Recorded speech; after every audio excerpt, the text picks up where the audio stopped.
আসসালামু আলাইকুম রহমতুল্লাহ। প্রথমে মহান আল্লাহ পাক রব্বুল আলামিনের কাছে দোয়া চাইতেছি যেন বাংলাদেশের বন্যা পরিস্থিতির উন্নতি ঘটে, কারণ মানুষ অনেক কষ্ট পাচ্ছে।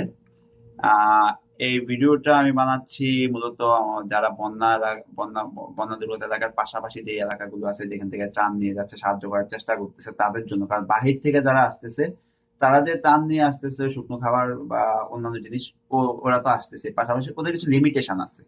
অনেক কিছুই ওরা বাইরের যারা আছে তারা চাইলেও করতে পারতেছে না। তো এই কাজগুলো আমরা যদি এলাকার লোকগুলো দায়িত্ব নিয়ে আমরা করতে পারি, যেমন যে আশ্রয় কেন্দ্রগুলো আছে ওইখানে বিদ্যুতের আলোর সমস্যা, আলো স্বল্পতা আছে, পাশাপাশি মোবাইল গুলোতে চার্জ দেওয়ার ব্যবস্থা নাই।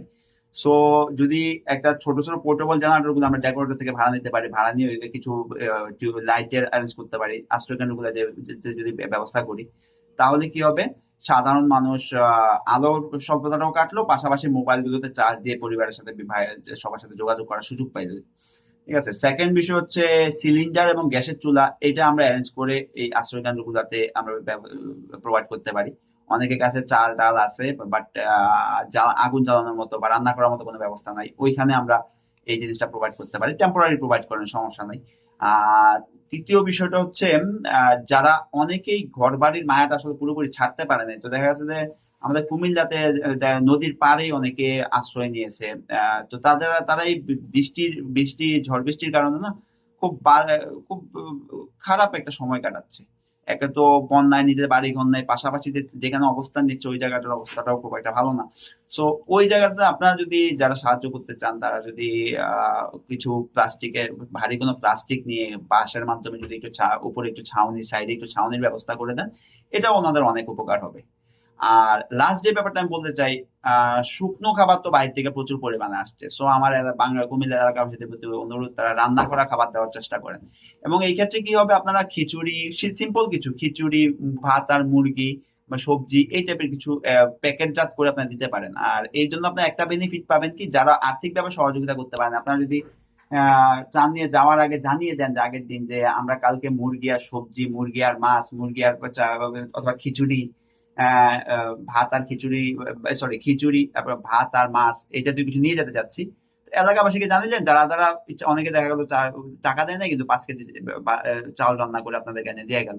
আপনারা যদি ওই সময় শুধু প্যাকেটটা কিনে আনেন, প্যাকেটজাত করে পাঠাতে পারছেন, অথবা প্যাকেট আর যতটুকু মুরগি যদি দরকার মনে হয় মুরগি কিনে আনা, মুরগি একটু তরকারি রান্না করে দিলেন, বাট ভাতটা আপনারা পেয়ে যাচ্ছেন, খিচুড়িটা অনেকে রান্না করে দিয়ে যাবে, খিচুড়িটা পেয়ে যাচ্ছেন। ছোট ছোট পিস করে মুরগি কেটে আপনারা যদি কিছুটা রান্না করে রাখেন, খিচুড়ির সাথে মিক্স করে দিলেন, মুরগি খিচুড়ি মানুষের কাছে পৌঁছাতে পারলেন।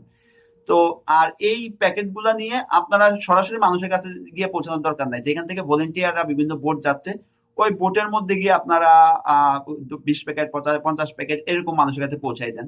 তাহলে কি হবে, আহ মানুষের কাছে জিনিসটা পৌঁছাবে, রান্না করা খাবারটা পৌঁছাবে। জোর করে সাহায্য করতে না দেওয়া, সঠিক সাহায্যটা আমরা করি। আমরা নিজেদের হাতে সাহায্য করলে যে পৌঁছে সাহায্য হবে এমন না। আমরা যদি আমাদের সাহায্যটা মানুষের কাছে পৌঁছাচ্ছে কিনা ওটা বড় বিষয়, নিজের হাতে গিয়ে পৌঁছাচ্ছে কিনা ওটা কোনো বড় বিষয় না।